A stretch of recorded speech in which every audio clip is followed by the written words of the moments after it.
Treneri, kas Gintariai? Biškai blogai pasijautė, šiandien vakar buvo gerai, dalyvavo treniruotė, bet pasijautė blogai, gal kažką apsinuodijo ar koks virusiukas. Bet dalyvaus. Bet taip, jau dalyvavo, vakar treniruotė jau buvo vienoj, tai žmogus, kur yra, žinot, patriotas iki pat nežinau ko. Čia pavyzdys visiems, turbūt ir vyrų krepšiniui, ant kiek yra žmogus atsidavęs tai Lietuvai, Lietuvos krepšiniui, ypač moterų. Labai smagu turėti tokį kapitoną, kurį visą laiką aukojasi, nors ir turi daug problemų ir su nugara gydėsi ten 3 savaitės, vis tiek atvažiavo ir padeda. O pati rinktinė turi daug bėdų, nebus pagrindinių žaidėjų, kokios tos nuotaikos? Nuotaikos optimistinės, tai ką, jeigu mes dabar pradėsim verkti, tai kas čia bus. Mergaitės atvažiavo, norą turi, yra naujų žaidėjų, nes vis tiek kažkada kartus keisis, kaip tik bus proga apsižaisti ir tom žaidėjus ateityje, kur žais už rinktinę. Tai nėra to blogo, kas neišeitų į gerą. Aišku, neturėti tokios kaip Kamilės, tai yra didelė netektis, bet toks gyvenimas yra. Kamilė irgi ne geležinis ir jai yra daug problemų ir reikia klube sužaisti visų pirma, atėjo vasara, kur nori patekti į olimpiadą. Tai kad, žinot, jos čia pasirinkimas buvo, tai mes gerbėm jos pasirinkimą ir taip jau daug metų atidavė ir tas vasaras visas ir visus langus ir pagrindinę žaidėją ir visą laiką po 30 minučių, tai ką daugiau norėti iš jos.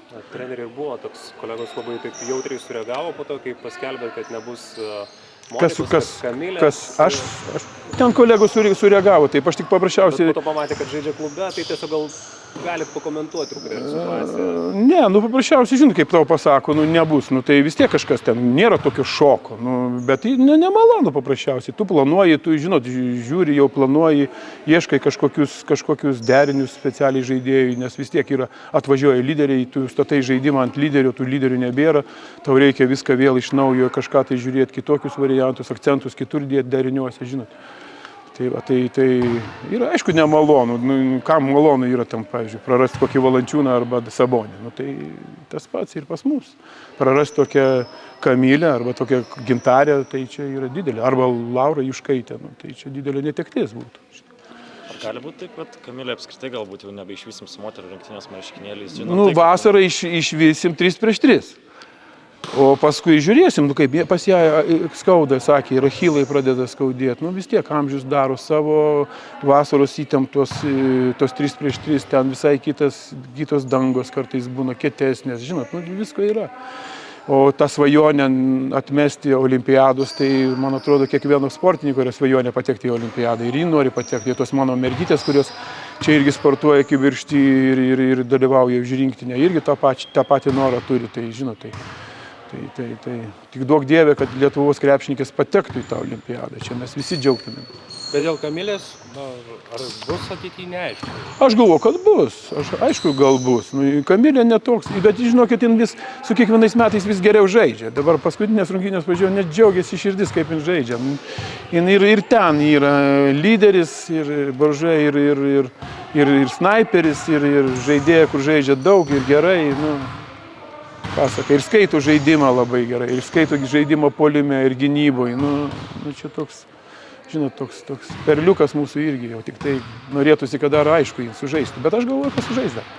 7 legionierės, dabar šitam 14-tuke galima sakyti, kad joms ir teks didžiausias krūvis. Greičiausiai tai taip. Tik tai suprantat, mūsų biškai problema gal yra tokių lyderiai iš mažų. Tai žiūrėsim, ką mes rasim tokią. Juškaitė vienas toks variantas, bet čia 3 numeris, norėtųsi 2 arba 1. Dalė gana gerai progresuoja, Donskeikytė, man labai patinka žaidėja šitą.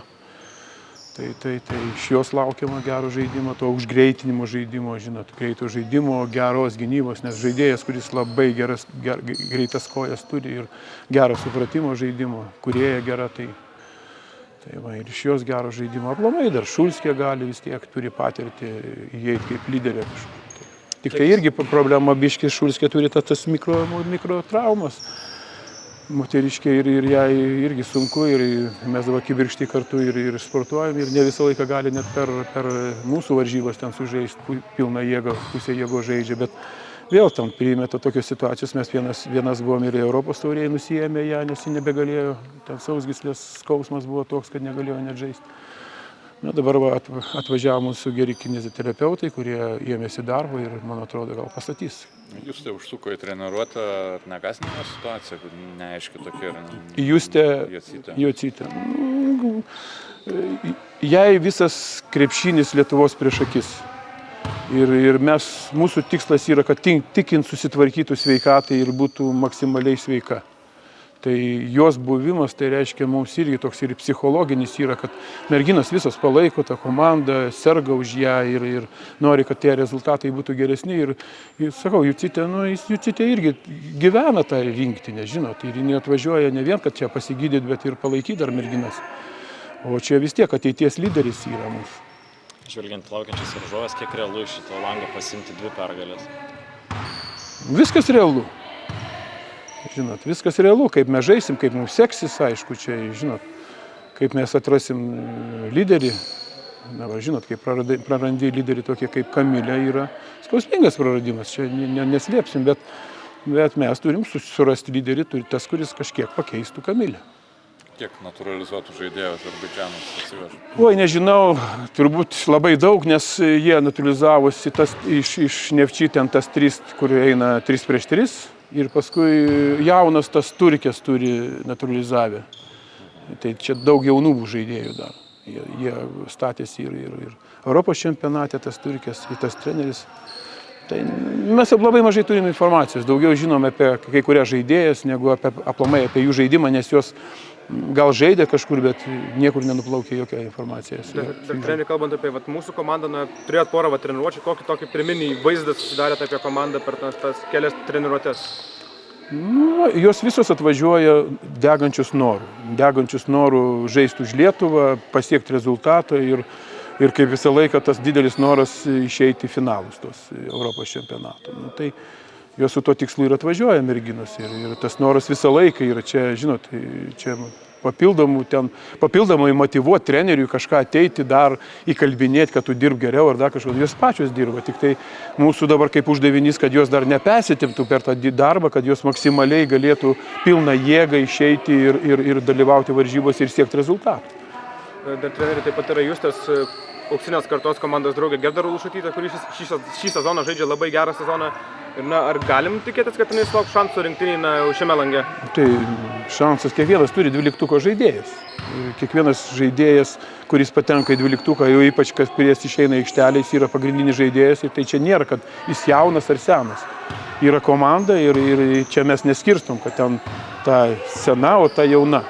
Visos yra žaidėjas, kurios yra pasiruošusios žaisti. Tai reiškia, tas 12 uždaro visas žaidėjas, kurios turi dalyvauti varžybose ir siekti rezultatų. Bet kaip jums pati kaip žaidėja Gerda, ar jinai imponuoja jums, ar kažką turi, ką jūs galėtumėt pasakyti? O kaip jūs galvojate, kaip jos rezultatai jau imponuoja? Yra stiprus žaidėjas, bet aišku, čia negali labai lyginti tą jos rezultatą Lietuvos lygoje neparagavus Europos. Ten to atletizmo, prancūzių, greičio, ispanių, žinot, čia viskas tada atsižvelgia į tą atėjus į tą didelį krepšinį, bet aš galvoju, kad jin auga labai sparčiai ir man atrodo, kad jin turi padėti komandai ir ją išnaudojus, man atrodo, jin neš gerą rezultatą. Nes žaidėja labai suprantanti žaidimą su gera akiu, tai aš galvoju, kad ir dabar jau gali ir ateityje dar daugiau padės. Dar grįžtant prie varžovių, jeigu yra pas Azerbaidžaną 3 amerikietės ir turkės dar, tai kaip tai su FIBOS taisyklė draugauja, kuri leidžia tik vieną neutralizuoti žaidėją? Ar čia... Azerbaidžanas irgi ne Europa, gal ne? Jeigu taip. Čia visam pasauliu galioja? Ne, aš tik tai taip sakau, žinot. Yra kaip yra, suprantat.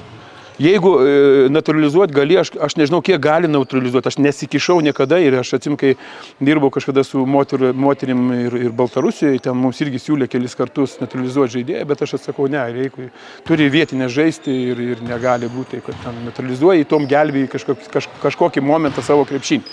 Bet Azerbaidžane yra tokia situacija, kad ten iš vis nėra gero krepšinio ir jie nori pastatyti ir nepaslaptys Virginijus Bulotas ten konsultuoja ir padeda jiems padaryti gerą krepšinį, nes jie nori ir valdžia labai nori, kad būtų tas Azerbaidžano krepšinis. Žinot, Jie lygiuojasi kažkur į Turkiją kažkom tai, žinot, tai ir jie visas pastangas deda, kad jį pakelt. Bet naturalizuojant kažkokį momentą tu gali pakelt tą krepšinį, bet visumoje tai turi visą sistemą dirbti nuo pat apačios.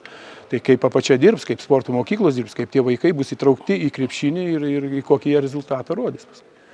Kazys Maksvytis yra sakęs, kad su kiekvienais metais darosi vis liberalesnis tuo naturalizacijos klausimu. Kaip jūs galbūt žiūrite, jeigu kad nors atsirastų toks variantas moterų rinktinį naturalizuoti žaidėją, ar jūs būtumėte už ar prieš?